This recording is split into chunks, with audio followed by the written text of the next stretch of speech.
Oh, it's that time again, everybody. Welcome in Power Rankings after week 2, before week 3 of stage 1 of the CDL. And we have learned a ton about so many of these teams at this point.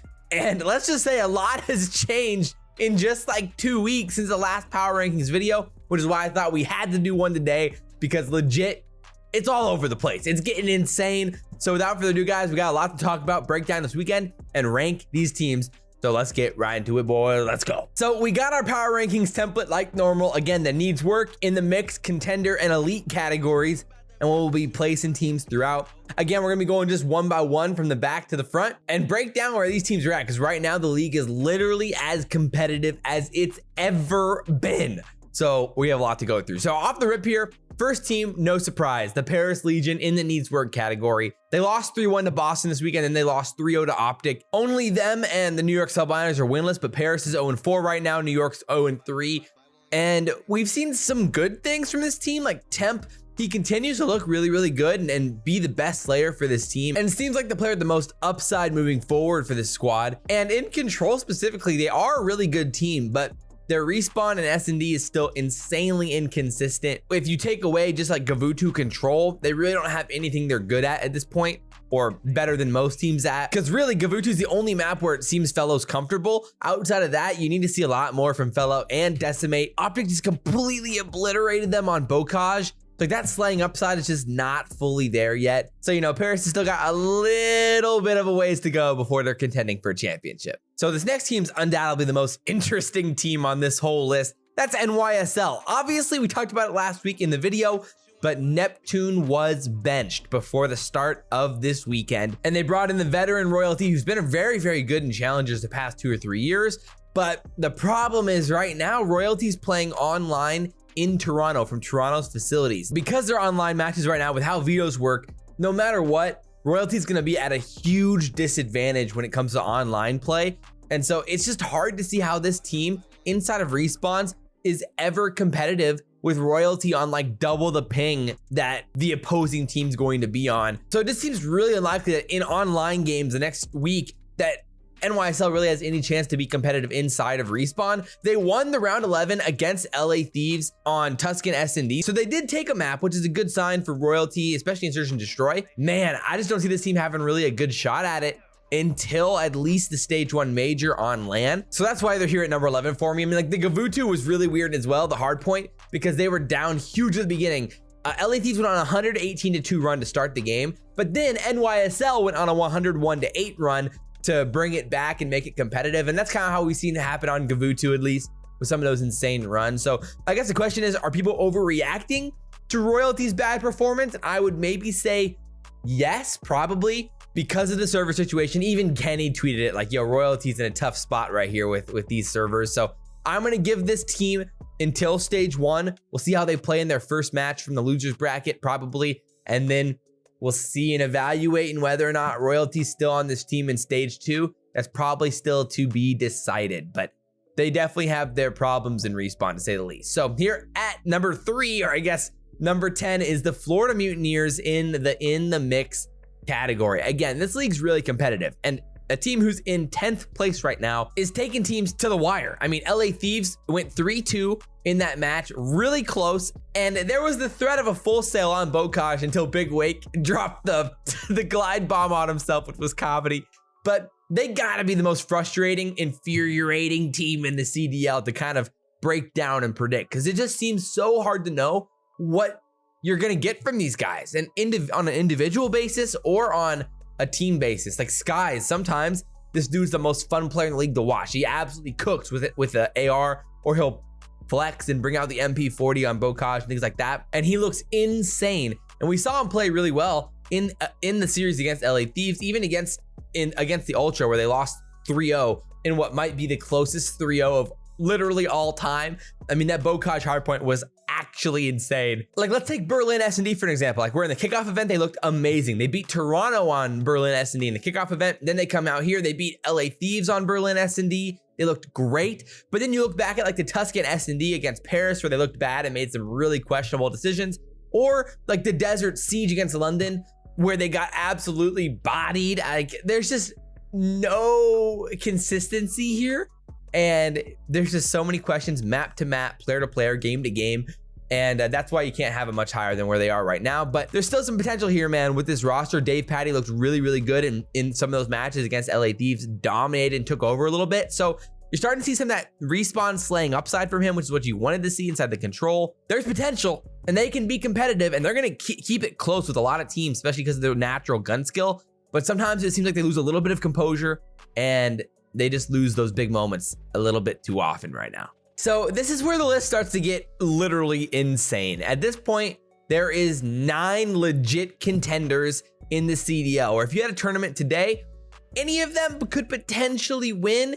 And without a doubt, Optic is the hardest team to rank. Before I actually show where I have these teams, you can either have them at the front of this group or the back of this group, depending on how you feel about their performances against London and the Røkkr, where they lost 3-2 in both those series. Then they come out in their most recent match, they absolutely cook. They fry Paris 3-0, dominant. We saw the upside slaying of Shotzi and Illy on Bocage. They only gave up 4 points from P4 in the first rotation to the second rotation of P3, which is absolutely insane. The only question I really had with that series was their bomb plants on Berlin looked a little bit weird, or they weren't willing to plant the bomb sometimes, or really slow to plant the bomb, like where you find like a 2-piece and it's like a 4v2 and you're not planting the bomb right away. There's just some weird unconventional S&D play from them sometimes where I don't necessarily know if I love that. They're just incredibly tough to rank, because like if there was a tournament today, I feel like you'd think that they'd end up beating like a London or a Røkkr in a rematch. A lot of logic wants me to put them at the front of this pack and say that they're right there as one of the top contenders. But then the other side is they lost both those matches. They're currently 1-2 with their only win against Paris, the worst team in the league, and losses to London and Røkkr, who are both in this contender category as well. So just because it feels wrong to have them ahead of 2 teams that they've currently lost to, they're gonna be here at the back of the contenders category, which somehow means that they're currently a bottom 4 team, which feels sinful to say, because this team within the next 3 weeks is going to be a top 5 team in the league, no doubt about it. And so there's kind of that give and take here. This contenders category is absolutely packed, and probably any of these teams in this category, you could like pull their name out of a hat and they might win the series. Up next is the Minnesota Røkkr, which again, a really weird journey for them. They lost their 2 matches this weekend, lost 3-2 to Seattle, lost 3-1 to London, but they obviously have the win against Optic. And we started seeing those automatons out on Bocage for them, which I think I liked overall for the pacing of the Røkkr. Against Seattle, who is debatably the best team in the game, they won the Berlin S&D 6-4. They won the Gavutu hardpoint 250-221. And like seeing that Gavutu hardpoint upside from them with how well Standy was playing on that map against Seattle got you really excited. I'm like, yo, they have a chance to win this series. And it just came down to the wire. And then of course, accuracy 2v1s them in round 11 on Tuscan game 5, and they don't stay together. Bro, literally, you can check it back, the watch party. The second they split up, I'm like, they're splitting up? What? And then they get clutched on. It's just tough, bro. Against London on Berlin, they had the rotation on all 9 hills, all 9, and they lost by over 100 points. Like, there's just some problems with this team in respawn, and it gets me worried. And that's why pretty quickly here, Optic's gonna, hop them, no doubt about it. And we'll see what happens. But yeah, Minnesota is here for now.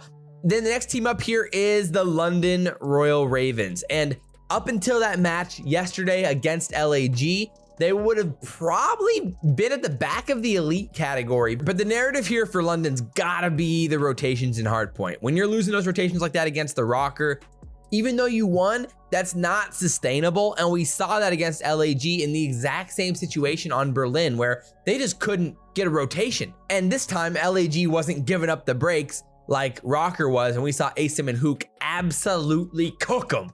And I mean, Asim was up in their cheeks. That's a quote from them themselves. But yeah, it's just tough overall. Like, you lose the round 11 on Berlin against LAG, and like on the Gavutu, I mean, there was basically heroics from Afro to prevent a 3-0. Like, Afro just took over that game, and we still continue to see the absolute insane slaying of Afro. There's just moments where he pops these 2 pieces, and you're just like, what? No, not anyone could have done that in this league, And you can see the playmaking ability from guys like him. And then Gizmo's probably the other narrative where he's starting to emerge as like a legit AR slayer, a real player for them. Overall, I'm really interested to see what happens with London moving forward. And they have upside to still be a top 4 type team. No doubt about it at all. They're just really good for sure. So up next is the LA Guerrillas. And they're also just a really hard team to rank. This weekend, they lost 3-0 to Toronto. Then they won 3-1 against the London Royal Ravens. And without a doubt, their win against London was the biggest surprise of the weekend for sure. I mean, basically all the other favorites who were kind of winning the match as the favorites ended up winning. Predictions for the podcast, I was 9 for 10 this weekend, but this was the only one where it was pretty surprising. And either way though, I mean, Asim and Hook are definitely the narrative here. And even Slasher on Gavutu, I mean, he made some insane plays to clutch up the massive spree. I'm sure I'll talk about that in like a learn from the pros or something. Like, he was going off. And so you got to get excited about this team. I thought it was going to take at least a few weeks, maybe a stage and a half for them to really find their groove after their little bit of a slow start against Boston, losing 3-2. Really bounced back. They beat New York 3-1, and now they've beat London. So they've definitely shown their competitive upside. Berlin hardpoints the map they're really good at. I mean, Asim went 30-16 on Berlin. They were cooking. Hooks looked really good. And they're really good at Berlin S&D. So maybe teams start to attack and like veto Berlin against them. And then that could potentially cause them some problems. So I think that's something to watch for, is to kind of pay attention to the vetoes. And then also with like Asim with the automaton on Gavutu, like you're showing the flexibility from Asim there to be able to do something like that. And that I think makes me a lot more comfortable seeing him play that well with the automaton. So, I mean, there's a lot to like about this LAG team moving forward, especially with the veteran leadership of Slasher and then Gunless. And of course, 2 SMGs who are looking really good and looking to find their rhythm, and they complement each other very well. Kind of the recipe that they were hoping to look for, and it's already showing the results. So, like I said, this whole tier of contending teams is mixy as it gets. And the final team here is the Boston Breach. This weekend, they beat Paris 3-1, then they lost to Faze 3-1. So, you know, the worst team, the best team in the middle, somewhere in there. And the Breach, like I said, it's just a round robin of teams beating each other here in the contenders category. Because like Røkkr beat Optic 3-2. London beat Optic 3-2. LAG beat London 3-1. Breach beat LAG 3-2. And London beat Røkkr 3-1. So like they've all been beaten up on each other here inside of this category. So it makes sense. These guys got to be in the same category together. On Sunday, I think the Breach Optic match will tell us a lot about where these teams are at and if Optics kind of found their groove or if they haven't or not. Overall, Boston specifically, like we continue to see Capsutal's upside in hardpoint. I mean, against Paris on Bocage, he went 37-20 with 4,000 damage. He was frying. Then you get the opposite though, like Capsutal on the Gavutu control went 14-33. So it's just a lot of inconsistencies still, but we're seeing the insane plays that he can make. So he's a really flashy player with a lot of gun skill, impressive movement, and really impressive instincts inside of gunfights specifically. Long term, there's a lot of upside with this team, with Capsutal there, and even Nero. I love how this team plays in Search and Destroy still. Like overall, how they play Tuscan, love it. Even like the Bocage against Faze, like we saw some upside there as well, where they got 38 points on P1, which was the most any team have scored on that hill at that point. So like they have some things going for them. And against a team like Faze, that is not easy to do.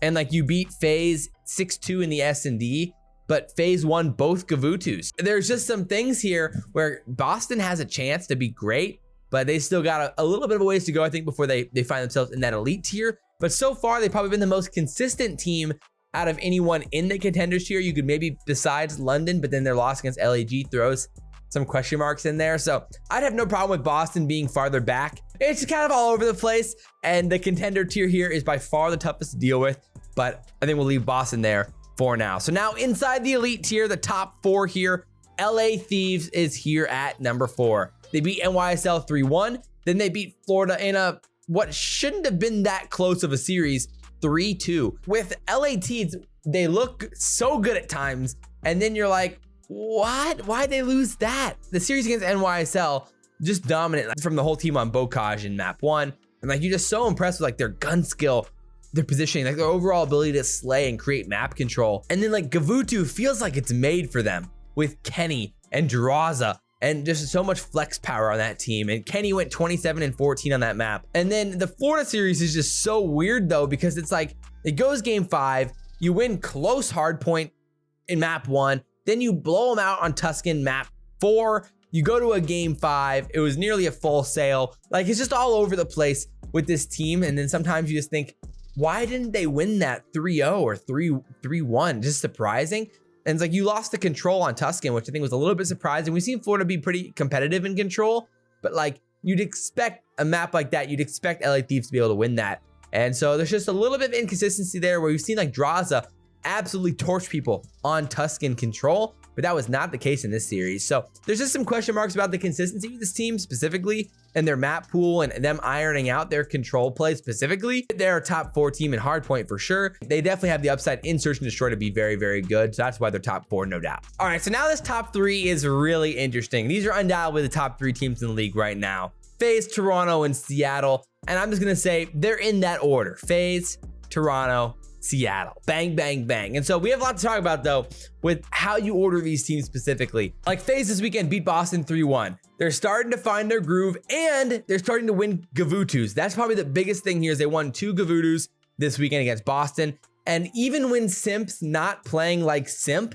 they're still winning, which is a pretty scary thing, I think, for most teams in the CDL here. Like, Simp is having negative KDs in all these series, and they're still dominating. Like on that Bocage, like Simp went 23 and 31, but then like Celium's 30 and 23, and Abeezy's 40 and 24. And like, when he's not finding the kills, his teammates are picking up the pace and trading him out. I think we're just starting to see Faze find their rhythm. It feels like we're lining up for a Faze stage 1, where they're just hitting their groove.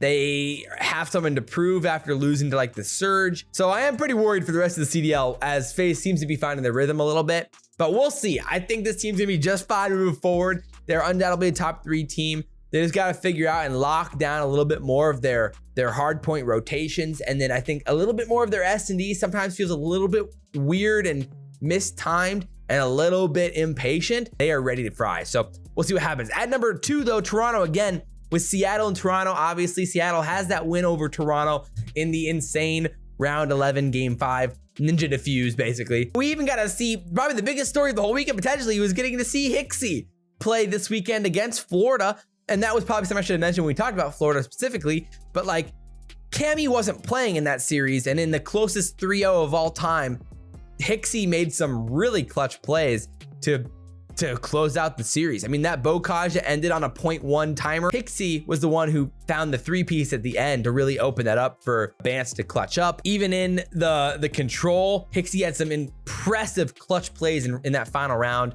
to ice it up. So the composure from the whole Toronto team and from Hixie himself in his debut was really impressive. And he gave a really good interview as well. So you gotta respect the Hixie plays there. And Bance on Tuscan is a menace, bro. He's insanely impressive. So overall, Ultra's balanced. They're across all 3 game modes. They're gonna be a hard team to beat all season long. I think they're in it for the long haul, no doubt about it. Same thing with a Surge. Surge are really interesting because they beat the Røkkr 3-2. Only Faze and Seattle remain undefeated. It's interesting to see what happens with Seattle. Obviously, Røkkr were right there and had him on the ropes. So because Røkkr had Surge on the ropes, I wouldn't mind somebody putting the Ultra above Seattle, but that would be the question mark, I guess. And at the end of the day, they're now 5-0 in round 11. So you could also argue that the law of averages, eventually they'll start losing some of these round 11s. They'll come back down to earth. But again, they have the Iceman. So I don't know. Don't let accuracy be in a round 11 alive when the bomb's down. Don't let it happen. And of course, I mean, Pred and Sib just continue to impress. And even Mac, I think we're seeing him even get better at this point. So Surge, Ultra, Faze, top 3 teams, no doubt about it. I wouldn't have any problem if you switched them around a little bit, but I'll have Surge at the top for now until somebody beats them. They've just looked really, really, really good, and they're just clutch as it gets. So there it is, guys. That's the power rankings right now, heading into week 3, a few weeks out from the major, and we got ranked play coming this week. A lot to talk about on the channel, so we'll have tips videos coming out and a lot more. Appreciate you guys for hanging with me. Be on the lookout for the podcast this week as well, and we'll talk to you guys very soon. Peace.